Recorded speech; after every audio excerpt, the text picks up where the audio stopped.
وقال اللہ تبارک و تعالی فی القرآن المجید والفرقان الحمید ان اللہ وملائکتہ یصلون علی النبی یا ایھا الذین آمنوا صلوا علیہ وسلموا تسلیما اللہم صل علی سیدنا و مولانا محمد وعلی آلہ وصحبہ وبارک وسلم الصلاة والسلام علیکہ یا سیدی یا رسول اللہ وعلی آلہ واصحابہ یا حبیب اللہ الصلاة والسلام علیکہ یا سیدی یا نبی اللہ وعلی آلہ واصحابہ یا رحمتا للعالمین۔ برادران اسلام، تھوڑی ہی دیر کے بعد حضور والا شان پیر طریقت ڈاکٹر پیر سید ضیاء الحسنین شاہ صاحب کا خصوصی خطاب ہوگا۔ آپ کی آمد سے قبل چند گزارشات آپ کی بارگاہ میں پیش کرنا چاہتا ہوں۔ میں نے آپ کے سامنے اللہ کے مقدس کلام کے چند آیات بینات تلاوت کرنے کا شرف حاصل کیا ہے، جن کا تعلق نبی کریم صلی اللہ علیہ وآلہ وسلم کی سیرت مبارکہ کے ساتھ ہے۔ اللہ تعالیٰ نے قرآن مجید میں اپنا دو ٹوک فیصلہ سنا دیا ہے کہ لوگو، اگر تم اچھی زندگی گزارنا چاہتے ہو، اگر تم ایک باپ کی حیثیت سے، ایک بیٹے کی حیثیت سے، ایک بھائی کی حیثیت سے، ایک دوست کی حیثیت سے، ایک شوہر کی حیثیت سے، ایک سپہ سالار کی حیثیت سے، ایک فرمان روا کی حیثیت سے، ایک سربراہ مملکت کی حیثیت سے اگر تم کائنات کے اندر اچھی زندگی گزارنے کی خواہش رکھتے ہو تو اچھی زندگی گزارنے کا جو دستور ہوگا، جو اصول ہوگا، جو قانون ہوگا، جو ضابطہ ہوگا، وہ تمہیں کہیں اور سے نہیں ملے گا۔ جس در سے تمہیں وہ ضابطہ ملے گا وہ در مصطفیٰ ہے صلی اللہ علیہ وآلہ وسلم۔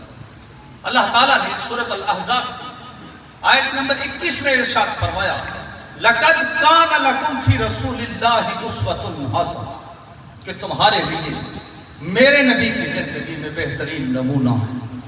کسی فیکٹری میں آپ جاتے ہیں، کسی ادارے میں آپ جاتے ہیں تو کوئی اپنا ماڈل پیش کرتا ہے۔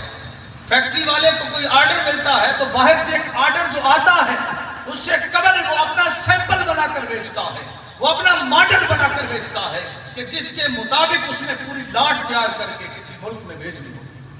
حاضرین مکرم، اللہ تعالیٰ نے جو نمونہ بھیجا ہے، جو ماڈل بھیجا ہے، جس کے مطابق میری آپ کی زندگی بحیثیت باپ ہو، بحیثیت بیٹا ہو، بحیثیت شوہر ہو، بحیثیت دوست ہو، بحیثیت نانا ہو، بحیثیت مدبر ہو، بحیثیت قانون دان ہو، بحیثیت سیاست دان ہو، بحیثیت سپہ سالار اعظم ہو، اگر میری آپ کی زندگی اچھی گزر سکتی ہے تو جس منہج پہ گزر سکتی ہے، جس طریقے پہ گزر سکتی ہے، جس راستے پہ گزر سکتی ہے، وہ طریقہ، وہ راستہ، وہ منہج کائنات میں کسی اور کا نہیں ہے، وہ نبیوں کے سلطان کا ہے، وہ خاتم النبیین۔ اللہ تعالیٰ نے ارشاد فرمایا، لَقَدْ كَانَ لَكُمْ فِي رَسُولِ اللَّهِ أُسْوَةٌ حَسَنَةٌ، کہ تمہارے لیے زندگی گزارنے کا جو نمونہ ہے، وہ جس کی ذات میں موجود ہے، اسے محمد الرسول اللہ صلی اللہ علیہ وآلہ وسلم کہا جاتا ہے۔ حاضرین مکرم، میلاد النبی کا موسم بہار چل رہا ہے، ہر طرف نبی کریم صلی اللہ علیہ وآلہ وسلم کی آمد ہو رہی ہے۔ میرے آقا کی زندگی کو اگر پڑھا جائے تو میرے آقا جیسی زندگی کائنات میں کسی کو میسر نہیں۔ کب سے لے کے کب تک، حضرت آدم علیہ السلام سے لے کر کائنات انسانیت کے اختتام تک، کائنات میں اللہ نے ایسا کوئی بھیجا ہی نہیں ہے جو محمد الرسول اللہ صلی اللہ علیہ وآلہ وسلم جیسا۔ اللہ اپنی ذات میں وحدہ لا شریک ہے، محمد الرسول اللہ شان نبوت و رسالت میں وحدہ لا شریک۔ رسالت میں کائنات انسانیت کا کوئی عام انسان تو درکنار، کائنات کا کوئی نبی بھی میرے آقا کا مقابلہ نہیں کر سکتا۔ حاضرین مکرم، وقت چونکہ مختصر ہے، لامارتین ایک مفکر ہے، ایک غیر مسلم اسکالر ہے، وہ لکھتا ہے بحیثیت باپ، بحیثیت بیٹا، بحیثیت دوست، بحیثیت قانون دان، بحیثیت مدبر، بحیثیت منتظم اعلیٰ، بحیثیت سپہ سالار اعظم، میں نے کائنات کی بڑی شخصیات کا مطالعہ کیا، مگر مجھے کائنات میں محمد الرسول اللہ جیسی کوئی ذات نظر نہیں۔ نعرہ تکبیر، اللہ اکبر، نعرہ رسالت، یا رسول اللہ، نعرہ حیدری، عظمت شان مصطفیٰ۔ حاضرین مکرم، میں آپ کی جو حیثیت ہے اس کائنات میں، آپ تو ہر حیثیت سے کامل و اکمل ہیں۔ جو مجھے حکم دیا گیا ہے کہ حقوق زوجین کے حوالے سے میاں بیوی کا جو رشتہ ہے، جو ازدواجی تعلقات ہیں، ان میں ہمارا رسول ہمیں کیا رہنمائی کرے، اس کے حوالے سے چند گزارشات میں آپ کے سامنے پیش کرنا چاہتا ہوں۔ حاضرین مکرم، اللہ تبارک و تعالیٰ نے اس کائنات کا آغاز جو کیا ہے وہ فرد واحد سے کیا ہے، جنہیں حضرت آدم علیہ السلام کہا جاتا ہے۔ سورۃ النساء کی آیت نمبر 1 میں نے خطبہ کے دوران آپ کے سامنے تلاوت کرنے کا شرف حاصل کیا، جس میں اللہ تعالیٰ نے صرف اہل ایمان کو نہیں، صرف مومنین کو نہیں، صرف متقین کو نہیں، بلکہ کائنات انسانیت کے ہر انسان کو مخاطب کر کے ارشاد فرمایا، یا ایھا الناس اتقوا ربکم الذی خلقکم من نفس واحدہ۔ لوگوں ڈرو اس رب سے جس نے تمہیں ایک جان سے پیدا کیا ہے، وَخَلَقَ مِنْهَا زَوْجَهَا، اور پھر اس نے اس کا جوڑا بنایا۔ کائنات کی ابتدا ہو رہی ہے، کائنات کی ابتدا کس سے ہو رہی ہے؟ نفس واحدہ سے۔ اللہ نے فرمایا وَخَلَقَ مِنْهَا زَوْجَهَا، اور پھر ہم نے اسے اس کا جوڑا بنا دیا۔ وَبَثَّ مِنْهُمَا رِجَالًا كَثِيرًا وَنِسَاءً، اور پھر ہم نے اس ایک جوڑے سے کائنات انسانیت میں بہت سے مردوں اور بہت سی عورتوں کو پیدا کیا۔ کائنات کا یہ جو وجود نظر آ رہا ہے، اس وجود کی ابتدا ایک فرد واحد جنہیں حضرت آدم علیہ السلام کہا جا رہا ہے، آپ کی ذات سے ہو رہی ہے۔ اور اگلا تعلق جو اللہ نے ظاہر کیا ہے، وَخَلَقَ مِنْهَا زَوْجَهَا، اور پھر ہم نے اس سے اس کا جوڑا بنا دیا۔ ان کا جوڑا کیا تھا؟ حضرت اما حوا سلام اللہ علیہا کو اللہ تعالیٰ نے وجود بخش دیا۔ اب یہ حضرت آدم ہیں اور حضرت حوا ہیں، ان سے پوری انسانیت کا وجود جو ہے وہ چل رہا ہے۔ اللہ نے ایک پروسیس دے دیا، اللہ نے ایک نظام دے دیا، اللہ نے ایک طریقہ دے دیا کہ کائنات کا جو وجود ہے اس کو برقرار رکھنے کے لیے وَخَلَقَ مِنْهَا زَوْجَهَا، ہم نے اس انسان کا جوڑا بنا دیا۔ اب دنیا چلے گی قیامت تک، ایک مرد ہوگا، ایک عورت ہوگا، اس کا ایک تعلق ہوگا، اور جب وہ تعلق اپنی اصل حالت کو کھو دے، ہمارا معاشرہ جس میں ہم رہ رہے ہیں، ہماری بے راہ روی کا حال یہ ہے کہ ہم اپنی بیوی کو گالیاں دینے پہ فخر محسوس کرتے ہیں۔ میری بات کا غصہ نہ کیجیے گا، ہم لوگوں میں اکثریت ان کی ہے جو باہر جاتے ہیں اور لوگوں کے سامنے جا کے اپنی بیوی کی بد تعریفی کر کے فخر محسوس کرتے ہیں، اس کو دکے دے کے، اس کو گالیاں دے کے اپنے گھر والوں کے سامنے روب چاڑنا ہمارا عام وتیرہ بن چکا ہے۔ کبھی ہم نے خاتم النبیین کی بارگاہ کی طرف رجوع کیا کہ اللہ کے نبی کا طریقہ کیا تھا، اللہ کے نبی کی ذات کا حکم کیا ہے؟ خیرکم خیرکم لأہلہ وانا خیرکم لأہلہ۔ اے لوگوں سنو، میں تم سب کو یہ حکم دیتا ہوں کہ تم میں سے سب سے بہتر وہ ہے جو اپنے گھر والوں کے لیے بہتر ہے۔ وانا خیرکم لأہلہ، اور میری بات بھی سنو، اللہ کا رسول تمہیں بتا رہا ہوں کیا ہے؟ خیرکم لأہلہ، اور اے لوگوں سنو، میں بھی اپنے گھر والوں کے لیے تم سب سے بہتر۔ یہاں معیار کیا؟ کامل مومن کون ہے؟ اچھا مومن میرے آقا نے فرمایا وہ ہے جو اپنے گھر والوں کے لیے، اپنے بیوی بچوں کے لیے اچھا ہے۔ اچھا مومن وہ نہیں ہے جو بد زبان ہے، جس کے سر پہ داڑھی ہو، جس کی داڑھی تو ہو، سر پہ جبہ کپا تو ہو، امامہ تو ہو، 5 وقت کا نمازی تو ہو، پرہیزگار بھی بڑا ہو، لیکن گھر میں بیوی کو تھپڑ بھی مارتا ہو۔ ایسا شوہر اللہ کے نبی نے فرمایا کامل مومن نہیں ہے۔ کامل مومن کون ہے؟ کامل مومن وہ والا شوہر ہے جو نبی کے طریقے کے مطابق زندگی گزارتا ہے۔ اب صرف شوہر کو ہی حکم نہیں دیا گیا، اب بیوی کو بھی حکم دیا گیا ہے کہ اچھی بیوی وہ ہے جو اس حال میں رات بسر کرے کہ اس کا شوہر اس سے راضی ہے۔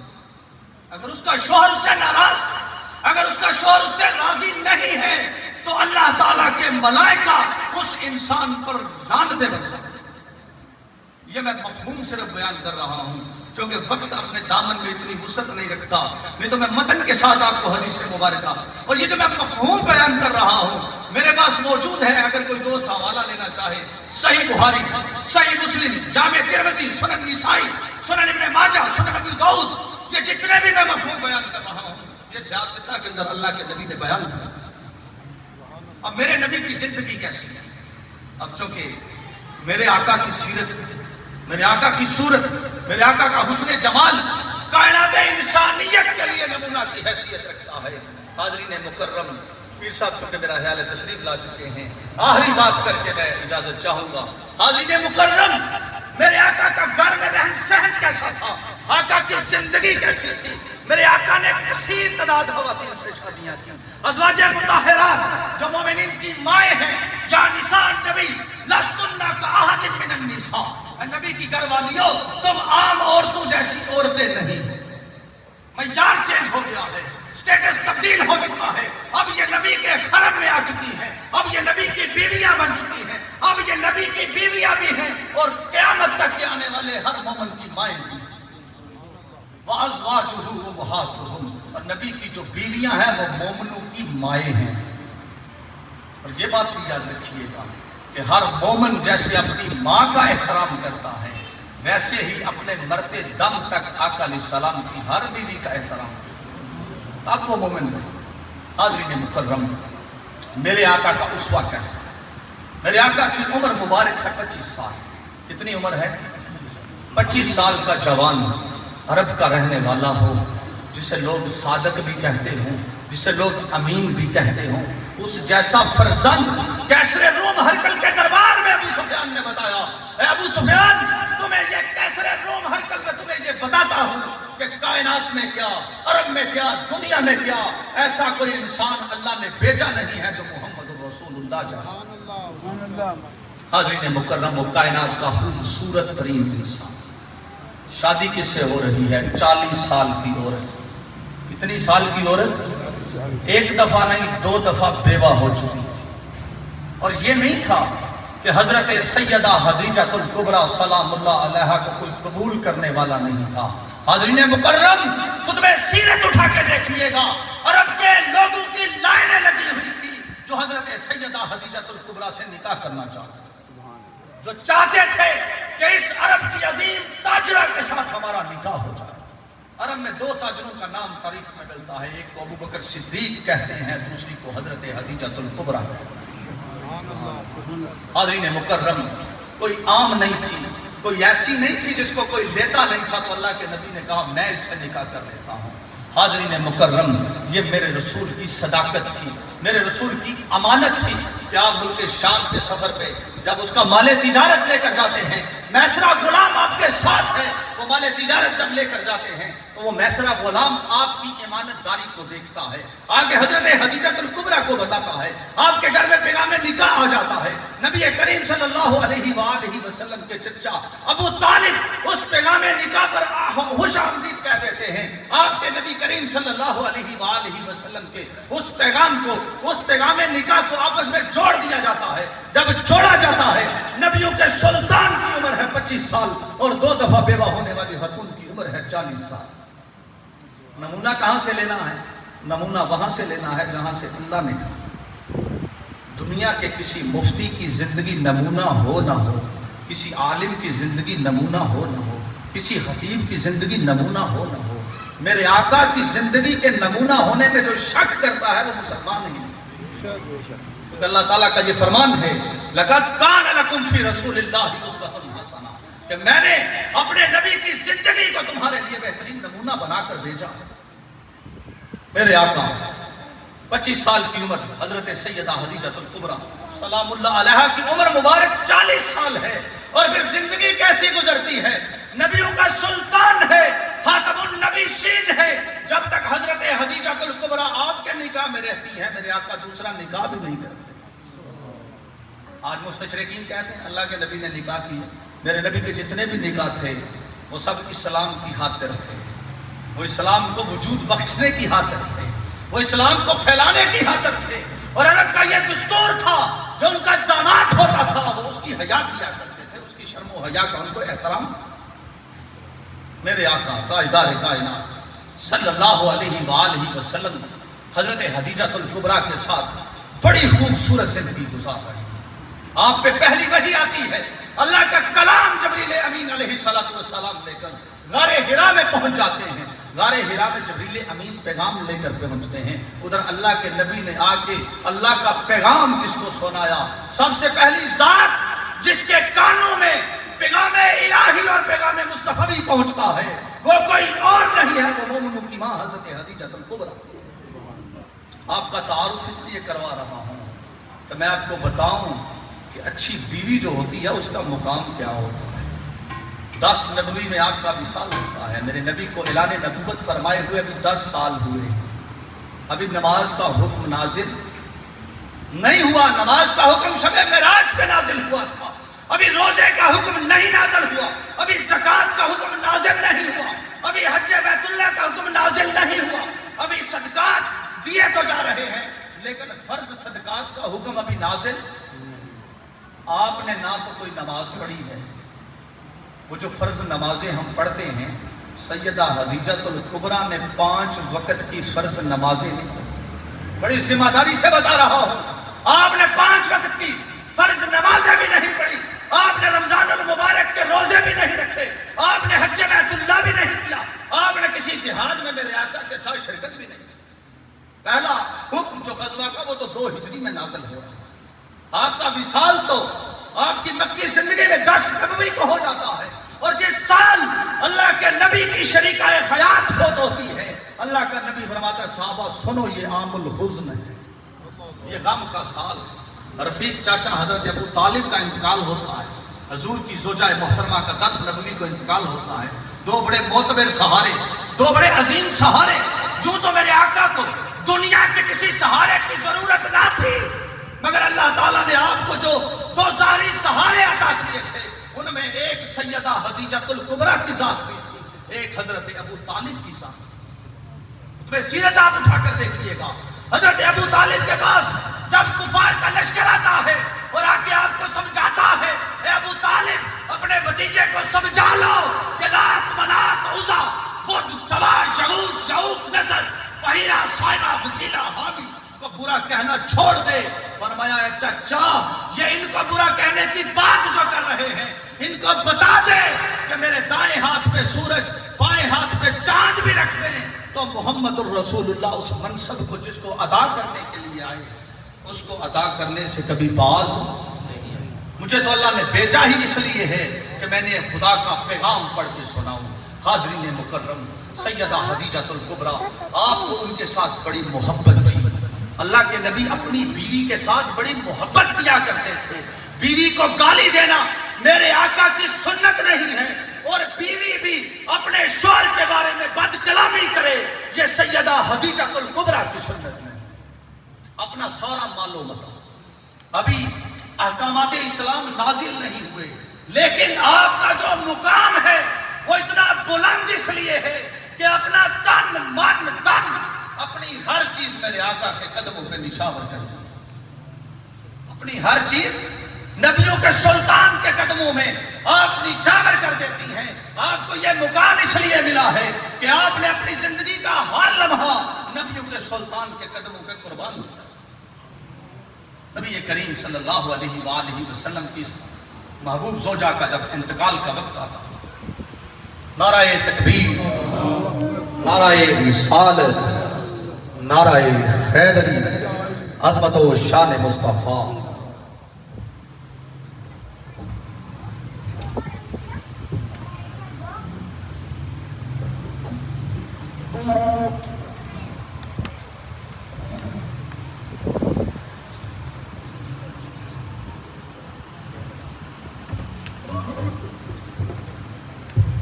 حاضرین مکرم، سیدہ طیبہ طاہرہ حضرت خدیجہ الکبریٰ سلام اللہ علیہا کے انتقال کا وقت آتا ہے. کتب سیرت اٹھا کر دیکھیے. نبی کریم صلی اللہ علیہ وآلہ وسلم سے عرض کرتی ہیں، اے اللہ کے رسول میں یہ چاہتی ہوں یہ چادر یہ کملی مبارک جو آپ لے کر لیٹتے ہیں تو اللہ کا کلام نازل ہوتا ہے، میں چاہتی ہوں کہ میرا نزا کا وقت ہو اور وہ چادر میرے جسم پر، اور اس حال میں فرشتے میری روح کو قبض کریں۔ اس حال میں اللہ کی بارگاہ میں پہنچا ہوں تو نبیوں کے سلطان نے جو بات ارشاد فرمائی، فرمایا اے خدیجہ تو مجھ سے چادر مانگ رہی ہے، اگر تو نبیوں کے سلطان کا جسم کا ماس بھی مانگے تو تجھے اتار کے دے دے۔ سید عائشہ صدیقہ رضی اللہ تعالیٰ عنہ فرماتی ہیں کہ مجھے کائنات میں کسی عورت پہ اتنا کبھی رشک نہیں آیا جتنا مجھے رشک حضرت خدیجہ الکبریٰ پہ آتا تھا۔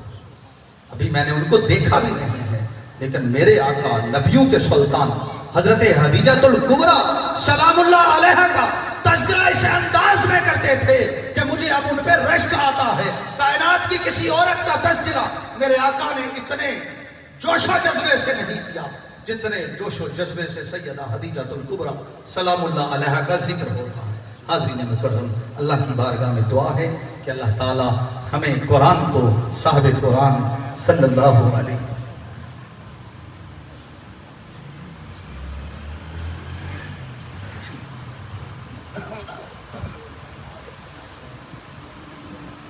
حاضرین مکرم،